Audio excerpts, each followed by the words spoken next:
कितने मसीह ऐसे हैं जो परमेश्वर के राज्य में तो आ गए, मगर उनकी वास्तविकता आज भी डिफाइंड है उनके सेंसेस के द्वारा। या तो आप अपने सेंसेस से चल रहे हैं या आप परमेश्वर के वचन में जो उसने लिखा है उससे चल रहे हैं।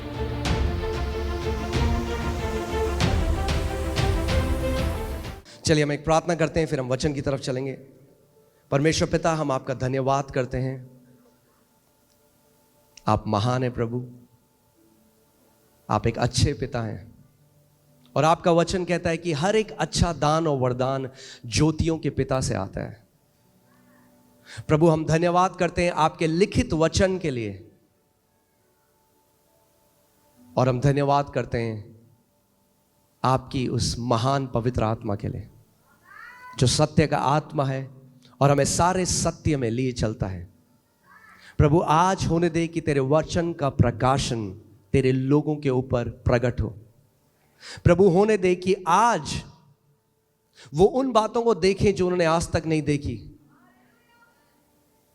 और उस प्रकाशन को अपना बना लें। प्रभु,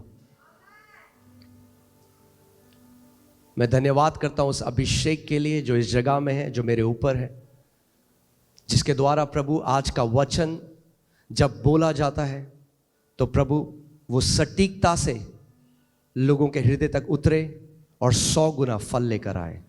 प्रभु यीशु के नाम में आमीन। आप जानते हैं आपकी जो रियलिटी है, आपकी जो वास्तविकता है, वो आज तक आई है आपके 5 सेंसेस से, यानी आपकी 5 ज्ञानेंद्रियों से। जो कुछ भी आपकी रियलिटी है, आपकी वास्तविकता है, जो कुछ भी आप रियलिटी सोचते हैं, जैसा चाहे आप दुनिया को देखते हैं, अपने आप को देखते हैं, जो कुछ भी वो रियलिटी है, वास्तविकता है आपकी, वो आई आपके ज्ञानेंद्रियों से। जो आप देख सकते थे, जो आप सुन सकते थे, जो आप महसूस कर सकते थे, जो आप टेस्ट कर सकते थे, इसकी वजह से हमारी रियलिटी आई है। और क्योंकि हम लोगों ने शरीर में जन्म लिया तो शरीर की ज्ञानेंद्रियों से हमने क्या है, एक शारीरिक वास्तविकता को जाना। मगर दिक्कत यह होती है कि जब हम आत्मा से जन्म लेते हैं, यूहन्ना 3 में प्रभु यीशु मसीह ने कहा जो शरीर से जन्मा है वो क्या है, शारीरिक, और जो आत्मा से जन्मा है वो आत्मिक है। मगर जब हम आत्मा से जन्म ले लेते हैं उसके बाद भी हमारी रियलिटी शारीरिक ही रहती है। हम आत्मा से जन्म तो ले लेते हैं, हम कलीसिया आते हैं, पवित्र आत्मा का वरदान पाते हैं, अन्य भाषा में प्रार्थना करते हैं, मगर फिर भी हमारी जो वास्तविकता है वो प्रमुख तरीके से वही है जो हमारा शरीर, जो हमारी आंखें हमें बताती हैं, जो हमारा शरीर हमें बताता है। और आप जानते हैं परमेश्वर का वचन कहता है कि जो कार्नल है, यानी हिंदी बाइबल में लिखा है शारीरिक है, यानी जो अपनी ज्ञानेंद्रियों के चलाए चलता है, वो कभी भी परमेश्वर को प्रसन्न नहीं कर सकता। हम रोमियो की पुस्तक में इसको देखते हैं। रोमियो 8:8 में देखिए क्या लिखा है, और जो शारीरिक दशा में है वह परमेश्वर को प्रसन्न नहीं कर सकता। यहां पे जो शब्द शारीरिक है और ऊपर जब आप देखेंगे इंग्लिश बाइबल में कार्नल लिखा है। कार्नल मतलब जो सेंसेस से चलता है, जो अपने ज्ञानेंद्रियों के चलाए चलता है। यानी अगर आप अपनी ज्ञानेंद्रियों के चलाए चलते हैं तो आप परमेश्वर को प्रसन्न नहीं कर सकते। जितना मर्जी उपवास रखना है रख लो, जितनी मर्जी प्रार्थना करनी है कर लो, मगर अगर शरीर की ज्ञानेंद्रियों के द्वारा चलोगे तो परमेश्वर को प्रसन्न नहीं कर सकते। कितने लोगों को मेरी बात समझ आ रही है? तो हम जीते कैसे? आप कैसे जी रहे हैं? हम लोग जी कैसे रहे? हम लोग ज्ञानेंद्रियों के द्वारा जी रहे हैं। आप कार चला के आए, कैसे चला के आए? आंखों से आपने देखा आगे गाड़ी है, ब्रेक मारा। जो जी रहे हैं हम, खाना बना उसमें नमक तेज है, कैसे पता आपको? आपने देखा किचन में नमक तेज डाला किसी ने? नहीं, आपकी जीभ ने आपको बताया। आपके घर के ऊपर से एक प्लेन गया, उसकी आवाज आई, आपने देखा प्लेन गया? नहीं, आवाज ने आपको बता दिया एक प्लेन गया। जो हमारी रियलिटी है वो हमारी 5 ज्ञानेंद्रियों से आ रही है। तो इस पृथ्वी में जीने के लिए हमें ज्ञानेंद्रिय की जरूरत है, मगर आप आत्मा भी हैं। उस आत्मिक जगह में आप ज्ञानेंद्रियों के द्वारा नहीं चल सकते। अगर आप ज्ञानेंद्रियों के द्वारा परमेश्वर के राज्य को समझने की कोशिश करोगे, आप कभी नहीं समझ सकते। उसके लिए परमेश्वर ने आपको एक छठी ज्ञानेंद्रियां दी हैं, जिसको सिक्स्थ सेंस बोलते हैं, और वो है विश्वास। Faith is the sixth sense. विश्वास वो छठवीं इंद्री है जिसके द्वारा आप अनदेखी चीजों को देख सकते हैं, अनसुनी चीजों को सुन सकते हैं, जो यहां पर है ही नहीं उनको छू सकते हैं।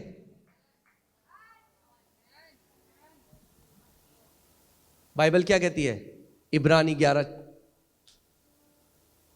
विश्वास अनदेखी वस्तुओं का निश्चय है। विश्वास क्या है? विश्वास एक सिक्स्थ सेंस है, वो आत्मा का सेंस है, आपका आत्मा की ज्ञानेंद्रिय है। क्योंकि विश्वास कैसे आता है? याद है आपको? परमेश्वर ने हमें क्या दिया है? विश्वास का आत्मा।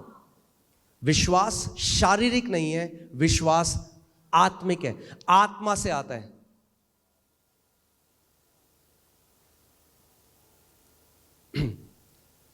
कितने लोग यहां पर विश्वास करते हैं कि प्रभु यीशु मसीह क्रूस पे गया और तीसरे दिन मुर्दों में से जिंदा हो गया? ओके, कितने लोगों ने देखा उसको जाते हुए क्रूस में? नहीं देखा आपने? कितने लोग यहां मानते हैं कि उनका नाम जीवन की पुस्तक में लिखा गया? अपना हाथ को दिखाता है। क्या पढ़ा है आपने अपना नाम जीवन की पुस्तक में? आप समझ रहे हैं मैं क्या कह रहा हूं? हमारा उद्धार भी विश्वास, जो ज्ञान जो आपने नहीं देखा उस पर विश्वास करके हुआ।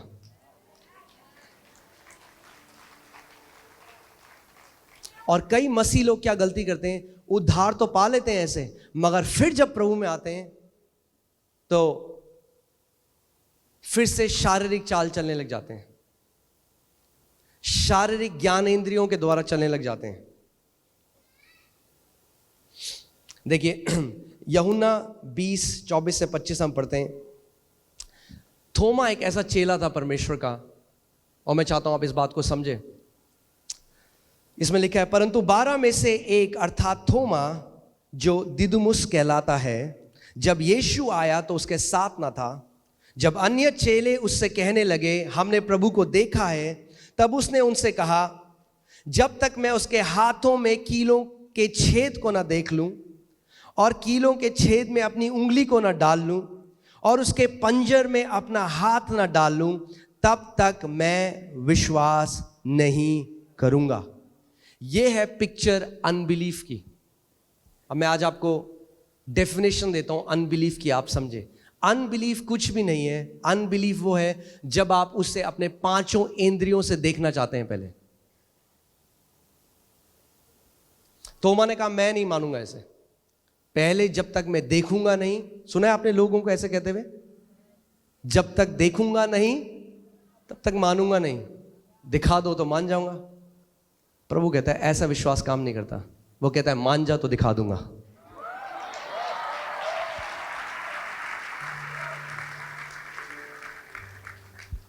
विश्वास, फेथ कैन ट्रांसेंड टाइम। विश्वास जो है, ये जो आपकी ज्ञानेंद्रिया, ये समय में पीछे जा सकता है। समय में पीछे जाता है आपका विश्वास, और आपके अंदर उस निश्चय को लेके आता है कि प्रभु यीशु मसीह क्रूस पे गया। समय में पीछे जाता है।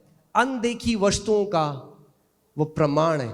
आपको प्रमाण देता है कि प्रभु यीशु मसीह क्रूस में गया। आपको प्रमाण देता है कि वो तीसरे दिन मुर्दों में से जी उठा। आपको प्रमाण देता है। परमेश्वर का वचन हमें एक कहानी बताता है, नंबर्स गिनती की किताब 13 में, और बाइबल बताती है कि परमेश्वर ने पहले से इजरायलियों को कहा कि मैंने तुम्हें कनान का वो देश दे दिया है, मैं दे चुका हूं। ध्यान से सुनिएगा इस बात को। इसीलिए परमेश्वर की वास्तविकता और हमारी वास्तविकता अलग है। और अगर आप चाहते हैं कि आपके साथ वो हो जो परमेश्वर चाहता है, तो अपनी वास्तविकता को परमेश्वर की वास्तविकता के अधीन ले आइए।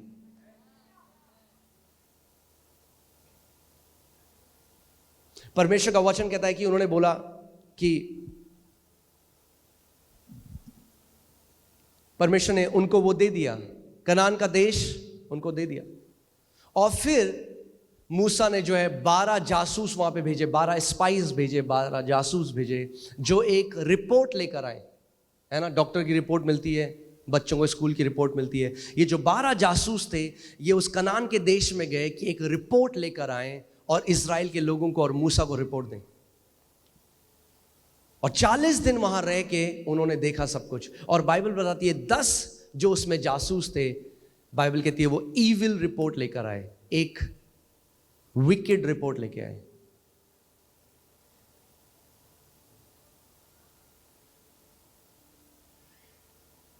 और परमेश्वर उनसे नाखुश हुआ। अब जो रिपोर्ट वो लेकर आए उसमें कोई गाली गलौच नहीं था, उसमें कोई गंदी बात नहीं थी। फिर परमेश्वर उसको ईविल रिपोर्ट क्यों कह रहा है, या हिंदी में क्या बोलेंगे इसको, दुष्ट, एक दुष्ट रिपोर्ट लेके आए। तो नकारात्मक नहीं, वो दुष्ट है। परमेश्वर की नजर में वो दुष्ट रिपोर्ट थी, वो ईविल रिपोर्ट थी। जबकि उन्होंने कुछ भी ऐसा गलत नहीं बोला, पर उनकी रिपोर्ट किस पे थी, अपनी ज्ञानेंद्रियों में। उन्होंने कहा ये जो दानव है वहां पर इतने लंबे और चौड़े हैं, हम तो इनके सामने टिड्डी जैसे हैं। वो भूल गए परमेश्वर ने क्या कहा था।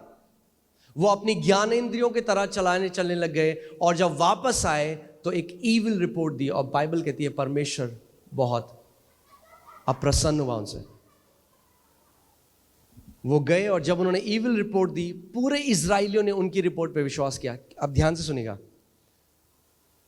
हर एक व्यक्ति जो शारीरिक है नेगेटिव रिपोर्ट जल्दी मानता है पॉजिटिव रिपोर्ट के।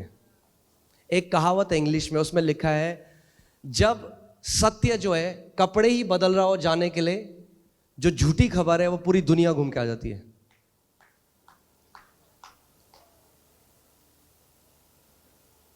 आप किसी को परमेश्वर का सत्य बताएंगे नहीं मानेगा। आप कोई नेगेटिव न्यूज दो, पूरी फैल जाएगी, हर जगह, सब जगह फैल जाएगी। क्योंकि हम किस पे मानते हैं, अपनी ज्ञानेंद्रियों की रिपोर्ट पे। मगर परमेश्वर कह रहा है, इसीलिए यशायाह की पुस्तक में उसने कहा किसने, who has believed our report. अरे हमारी रिपोर्ट कौन मानता है? क्योंकि जो हमारी रिपोर्ट मानता है, परमेश्वर का वचन कहता है मेरा भुजबल उसके जीवन में प्रकट होता है। यानी अगर आप चाहते हो कि परमेश्वर का भुजबल, उसकी सामर्थ आपके जीवन में प्रकट हो, आपको जो परमेश्वर का वचन कहता है वो मानना पड़ेगा अपनी ज्ञानेंद्रियों से ऊपर। या तो आप अपने सेंसेस से चल रहे हैं, या आप परमेश्वर के वचन में जो उसने लिखा है उससे चल रहे हैं। और वहीं पे 2 और जासूस थे, जब वो आए तो बाइबल बताती है उन्होंने एक अच्छी रिपोर्ट दी। और उनकी रिपोर्ट क्या थी? उन्होंने कहा अरे ये क्या है ये दानव, हम यूं जाकर अभी उस जगह को ले लेंगे, क्योंकि परमेश्वर ने हमें पहले से वो दे दिया है। परमेश्वर दे चुका है,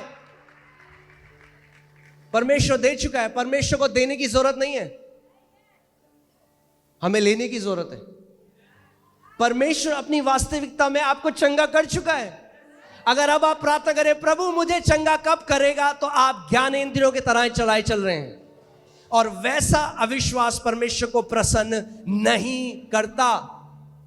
2 कुरिन्थियों 5:7 में लिखा है क्योंकि हम आंखों देखी बातों पर नहीं बल्कि विश्वास पर चलते हैं। आप जानते हैं विश्वास का सबसे बड़ा जो दुश्मन है वो आपके 5 सेंसेस हैं, आपकी 5 ज्ञानेंद्रियां हैं। किसी का शरीर है, उसमें एक ग्रोथ हो गई, डॉक्टर ने कहा कैंसरस है। उसने वचन पढ़ा यशायाह 53:5, और उसमें लिखा है उसके कोड़े खाने से हम चंगे हो चुके हैं। ना वो मुंह से तो बोलते हैं कलीसिया में आके, मगर क्या है, एक लड़ाई है ज्ञानेंद्रियों में और विश्वास के बीच में, और जिसकी बात को वो मानेंगे वही जीतेगा। वैसे ही जैसे इजरायलियों ने 10 जो जासूस थे उनकी खबर मानी। अगर आप आज यहां पर आए हैं और डॉक्टर ने आपको एक नेगेटिव रिपोर्ट दी है, एक लड़ाई है 2 रिपोर्टों के बीच में, एक लड़ाई है, डॉक्टर की रिपोर्ट जो कहती है आपके पास कुछ ही महीने हैं जिंदा रहने के लिए, और परमेश्वर की रिपोर्ट जो कहता है उसने कोड़े खाए और उसके कोड़े खाने के द्वारा तुम चंगे हो चुके हो। और ये दोनों रिपोर्टें विपरीत हैं, एक दूसरे के बिल्कुल उल्टी बातें बोलती हैं। डॉक्टर की रिपोर्ट जो कह रही है वो झूठ नहीं बोल रहा, उसने चेक किया आपका ब्लड, माइक्रोस्कोप के अंदर देखा उसको, मगर वो रिपोर्ट कैसे आई? ज्ञानेंद्रियों के द्वारा। मगर इस आयाम में ऊपर एक आयाम है जो यहां को चीजों को बदल सकता है, और वहां के आयाम की एक रिपोर्ट कहती है कि जब तू पैदा भी नहीं हुआ था तो मैंने तेरे लिए कोड़े खाए ताकि मेरे कोड़े खाने के द्वारा तू चंगा हो गया है। अब प्रभु कहता है तेरे ऊपर है, तू किस बात पे विश्वास करेगा? जो तेरी ज्ञानेंद्रियां तेरे को कहती हैं, दिल्ली का बेस्ट डॉक्टर कहता है, या मेरा वचन जो तेरे को कहता है? हर समय हमारे पास एक चॉइस है, निर्णय करना है कि हम शारीरिक जो हमारी आंखों ने देखा, जो कानों ने सुना, क्या हम उस पर विश्वास करेंगे, या जो परमेश्वर के वचन बोलता है उस पर विश्वास करेंगे। इसीलिए बाइबल कहती है शरीर पर मन लगाना मृत्यु को लेकर आता है। कहते कहां किया प्रभु ने हमें? अगर प्रभु ने किया होता तो ट्यूमर क्यों है? सो हम सत्य को कैसे आंक रहे हैं? अपनी ज्ञान इंद्रियों के द्वारा।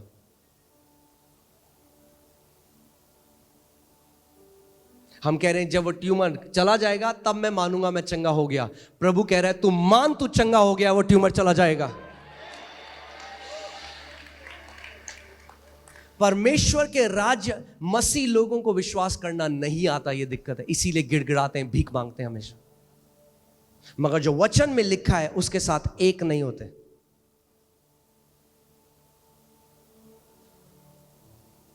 उसका वचन कहता है believe and you will see the glory of God. मान ले, प्रतीति कर ले जो मैं कहता हूं, और तू मेरी महिमा को देखेगा।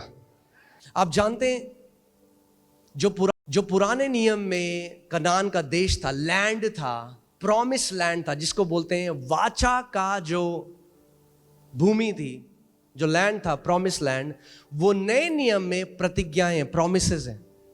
और जैसे वहां पर दानव खड़े थे जो उनको चैलेंज करते थे कि तुम नहीं ले सकते इसको, आज जो परमेश्वर ने प्रतिज्ञाएं करी हैं, दानव खड़े हैं। आपकी ज्ञान इंद्रियों को यूज करता है शैतान।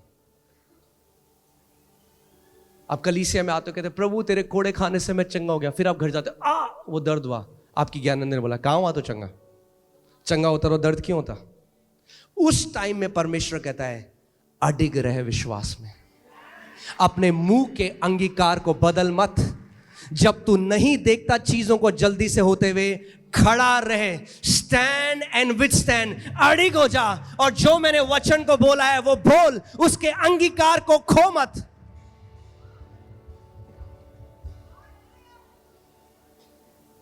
कितने मसीह लोग आप जानते हैं उनको क्या चाहिए? वो जादू चाह रहे हैं, जादू।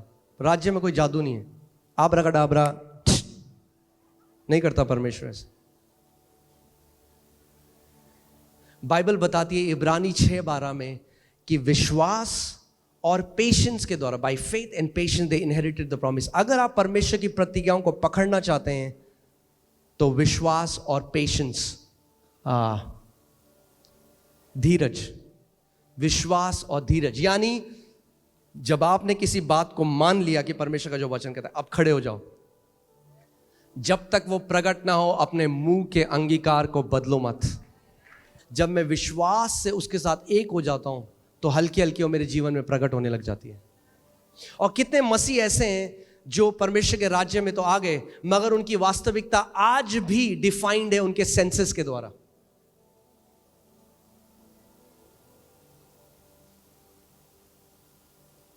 आमीन। हम आंखों देखी बातों पर नहीं पर विश्वास पर चलते हैं, और यही किया इब्राहिम ने। इसीलिए वो विश्वास का पिता कहलाता है, यानी विश्वास का एग्जाम्पल कहलाता है। अगर आपको विश्वास सीखना है तो इब्राहिम से सीखिए। इसीलिए कई बार सबसे रिपोर्ट जो है, जो यहाँ पे डॉक्टर की रिपोर्ट है, जो पृथ्वी पे जो एक्सपर्ट की रिपोर्ट है, वो खड़ी हो जाती है एक जायंट की तरह, उस दानव की तरह जो आपको मॉक करती है, आपका मजाक उड़ाती है। कहाँ है तेरा प्रभु? तेरा प्रभु रिपोर्ट में तो यह है, रिपोर्ट तो कह रहा है भैया कैंसर बढ़ गया। कहाँ है तेरा प्रभु? मॉक करता है। उस टाइम में अगर आपको नहीं पता विश्वास में कैसे खड़ा होना है, तो आप मान लेंगे उस रिपोर्ट को।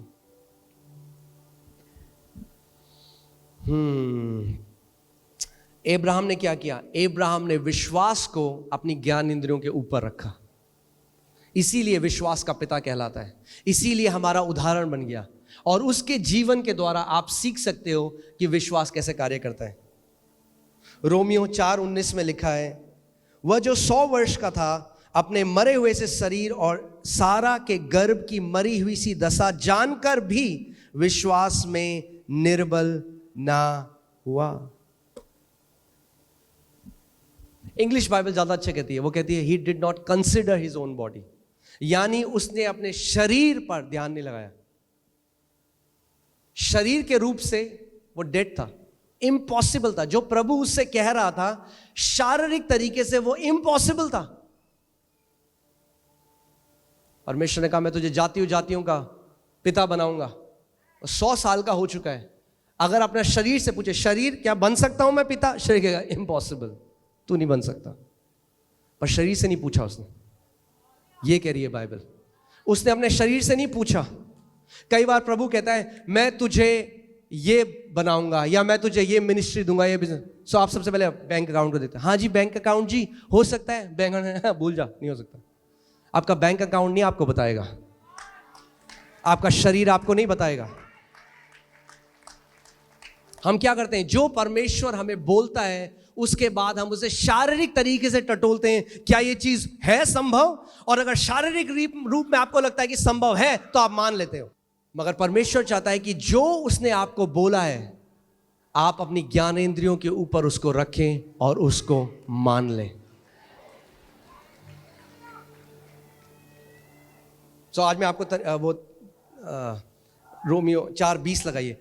अब्राहम एक तरीके से विश्वास में बलवंत हो गया और आप और मैं भी हो सकते हैं।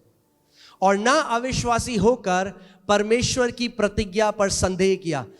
बाइबल, इंग्लिश बाइबल कहती है he did not become weak in faith consider, यानी वो बाइबल कहती है कि वो विश्वास में कमजोर ना पड़ा अपने शारीरिक दशा को देखकर। आप कलीसिया आए, आपने कहा आज प्रभु मुझे चंगा करेगा, आपके लिए प्रतिज्ञा हुई, एक वचन निकला, आपने उसको ग्रहण किया, आप घर गए खुश हो गए, मैं चंगा हो गया हूं प्रभु। आप घर गए, फिर से वो दर्द आया और आप उस प्रतिज्ञा पे संदेह करने लगे। आपने कहा शायद प्रभु ने नहीं किया, शायद उस टाइम हो सकता है कि उस टाइम, लोग कहते हैं उस टाइम हमें आराम लगा था।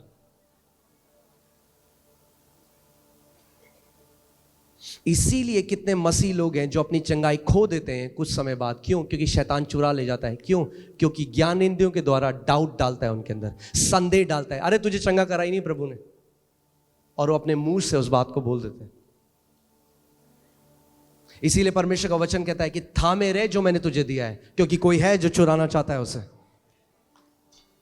सो बाइबल बता रही है जब प्रभु ने अब्राहम को बोला, आज हमारे पास उदाहरण है अब्राहम, उसके पास कोई उदाहरण नहीं था, कोई बाइबल नहीं थी उसके पास।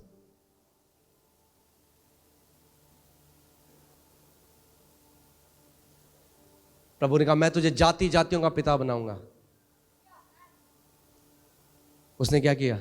बाइबल बताती है वो विश्वास में कमजोर ना पड़ा और उसने परमेश्वर की प्रतिज्ञा पे संदेह नहीं किया, पर विश्वास में दृढ़ होकर परमेश्वर की महिमा करी।